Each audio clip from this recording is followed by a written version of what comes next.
Hello, this is Steve from Beto's Leatherworks. Today's projects are these beautiful lady shoes. Some Manolo. Now they're all brand new shoes. Saint Laurent for my French viewers. These belong to one customer, okay?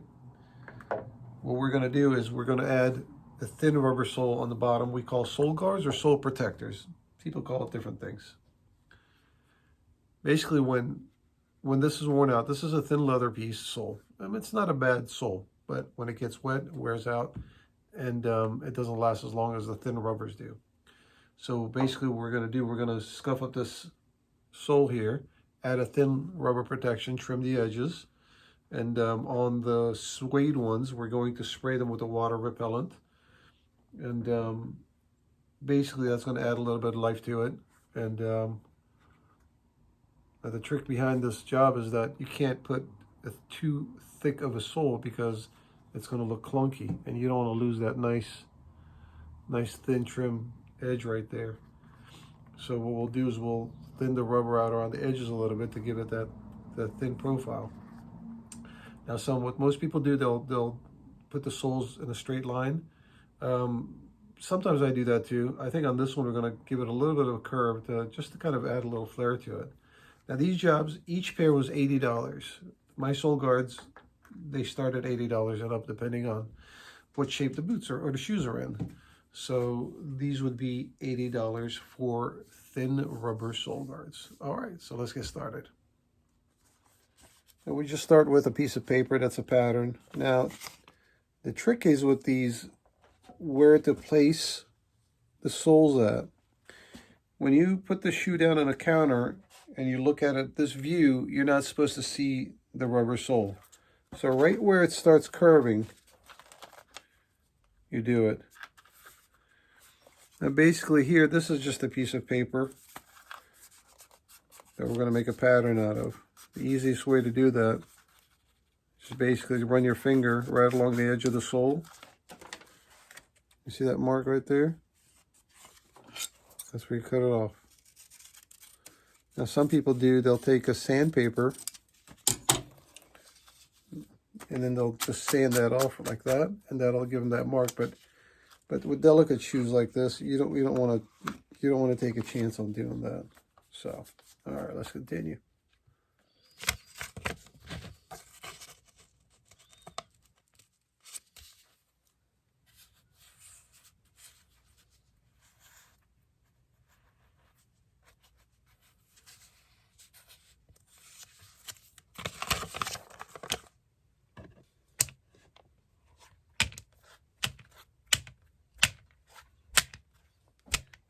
Now there are lots of rubber soling sheets on the market, okay? There's Vibram. Well, not this particular one that we would use for those shoes, but just giving you some ideas. This one is the Svig Crispino. It's got a little crinkle finish to it. I like these. They finish really well around the edges. Now on the lighter ones, okay, obviously we're not going to use black, okay? We're going to use, this is Casali mirror sole. Mirror because it's shiny. Now, I don't really like that finish on this particular shoe. They do make the silk one, which is not shiny, okay? But unfortunately, I don't have two pairs of silk. Now what I'm going to do, once we put this on, we're going to take a light sandpaper to that, sand that off. And it's going to give us a matte finish. It's going to be a little bit closer to that satin look. I think it'll look real well once it gets done. These are the same soles that we would use on the Christian Louboutin shoes, but they come in, obviously, they come in red shiny. Looks real nice once it gets on there. I don't have any Christian Louboutins this week, unfortunately. This is all I have to show you guys, so that's what we're going to show you guys. All right, Let's continue. Now, I see a lot of nightmares out there that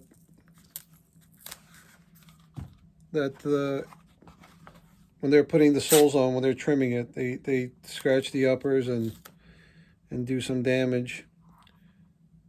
And the more you're careful, the more you prep the work, the cleaner it's going to be.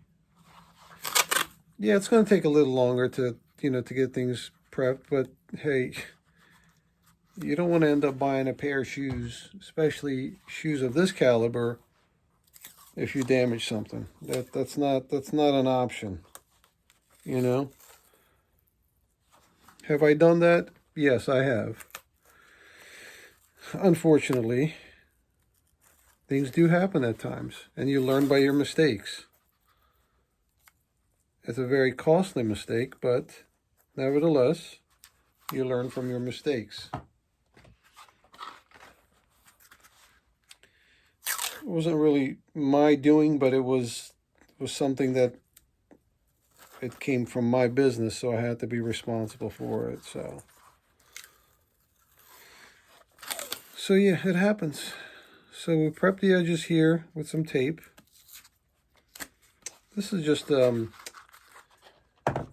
cleaners supply tape, like they would, when you go to cleaners, they take these tapes to mark the stains, and this works out pretty well.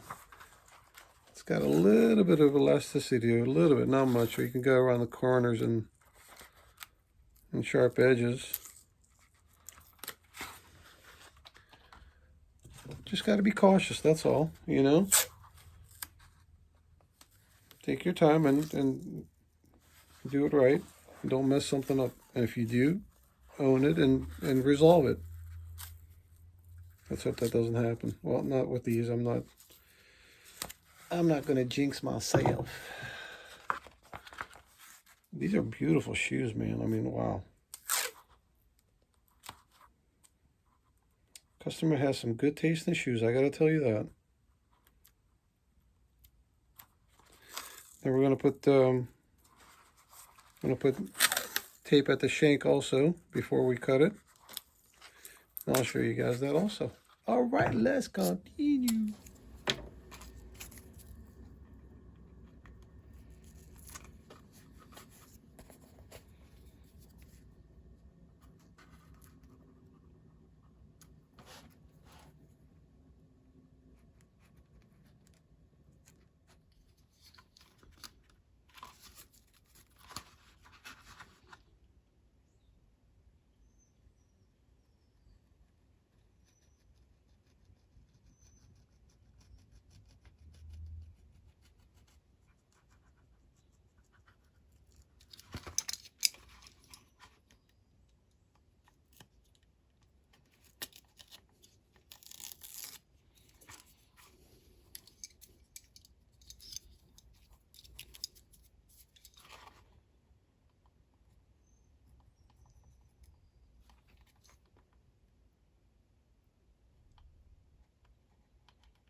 Oh, we want to keep that green on there. We're not done with the green tape yet. Just the shank. There we go.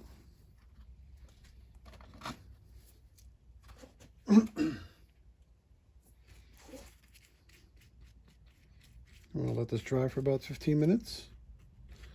And we'll come back and hammer it on. Now, I used a little bit of thinner to clean that surface, just to remove the dust, the grease, whatever, the debris off the surface of that, so we get a good bond. Because the problem with these long, pointy toes is that always things get caught on, the toes get caught on things, and it peels back. And it does happen sometimes. When it happens, we'll re-glue it back, no worries. All right, let's continue. It's hammer time. Well, gentle hammer time.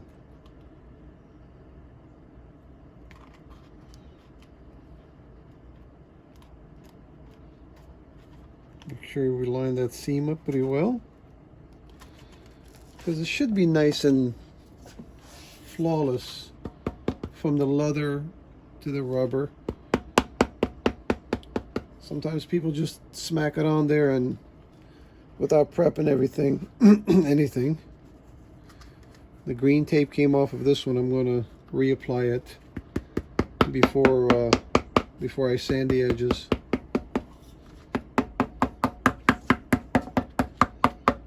Just the gentle tap. Just a gentle tap.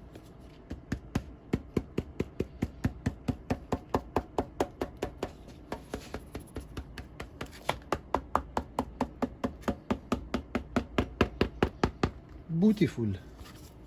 Let's continue. Uh-oh. Now this, some people will use a different blade. I mean, to each his own, you know. I'm comfortable with this, and I use this one. However, I would definitely not recommend it after having coffee. Could you imagine? Well, I mean, I shake as is. I mean, after having caffeine, my goodness. The whole shoe probably be all cut up.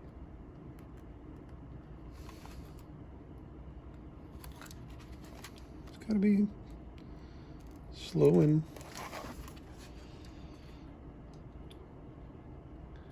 now some people, what they'll do, they'll cut this and then just say the job is done. Well,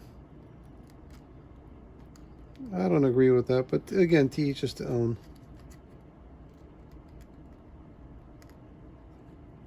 We'll retape this and then sand it lightly and we'll be done. All right, let's continue.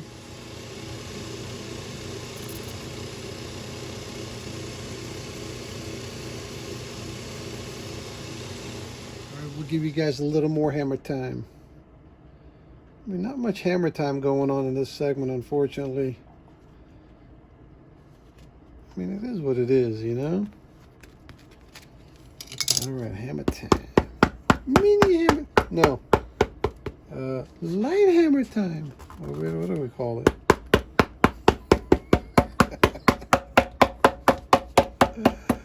Oh, lordy, lordy, lord. I crack myself up sometimes.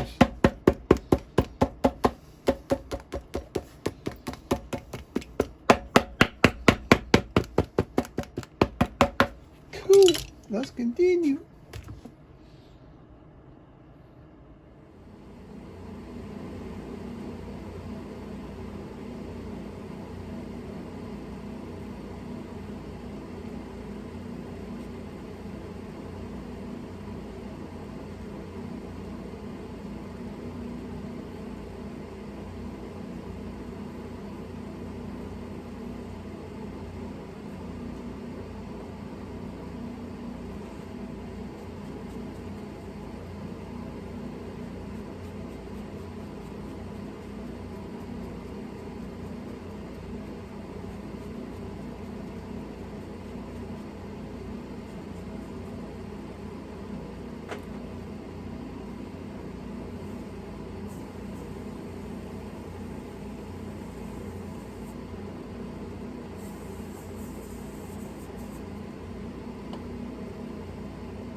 All right, let me show you guys around a little bit.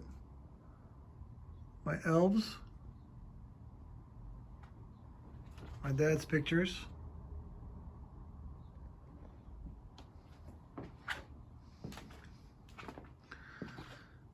these are basically work orders that's come in, and I've got to schedule them, contact the customer, estimates, and schedule them for repairs.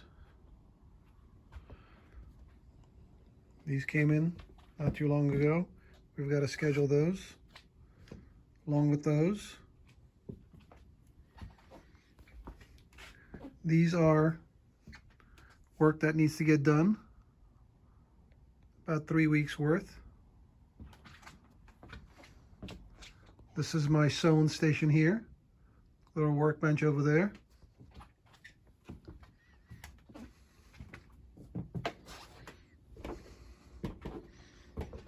Another workshop here.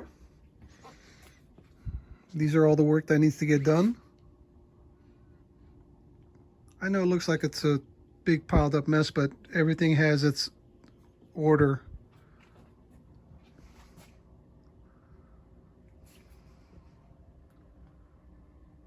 All right, just some stock that were left over from other shops that I purchased some material. Now this wall here, we're going to remove this wall. This whole room is going to be open, so we're in the process of doing that.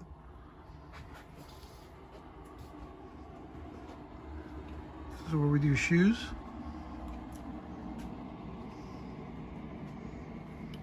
Some soles that are being worked on. We'll finish those up today. My messy bench or workshop or office, whatever you want to call it. This is a conveyor belt where we put all the finished work, jackets, purses, belts, all sorts of stuff like that. And then we are back to the front again. Point of sale system there. We've got another one on that side. A couple of chairs that are here to get done. Some of my awards. This is the front. These are basically laces. These are kind of cool. These remind you of all the old library card cases, which is a replica of it. And I found it on Amazon. It was pretty cheap actually. It was like $110 delivered for each one. It's not bad. More merchandise to sell. And some more pictures. My two boys, when they were kids, they're 14 and 16. My wife and I. You guys see that? A little glare. That's when we first met.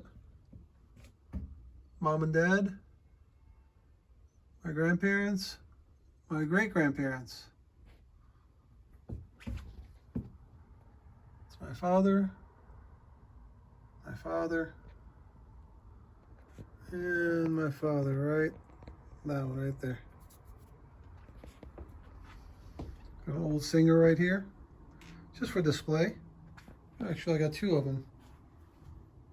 This is a long arm. See how long that arm is? Those are pretty rare. Well, more rare than these short arms right here, because you can stick a boot in it and stitch it. All right, that is my shop. That's where I do my talking, right here. Most of the time. Oh, we've got some leathers on the wall there. The shop logo right there is my father's picture. This one right here. So I made that into a logo. That one right there. Cool, huh? All right, let's continue. All right, welcome back. We are done with another project. I know this one didn't take that long, unfortunately. You know, what am I going to do? These don't take that long, unfortunately. It's going to be a short video. I filled it in with a little bit of sightseeing around my shop, so I hope you guys enjoyed that. These are beautiful shoes, by the way. Yes, they're very nice. All right, so if you guys have any questions, just email me, bdos@yahoo.com, and I'll do my best to answer it in a timely manner. All right. Thanks again for watching. We'll see you guys again on the next project. Take care.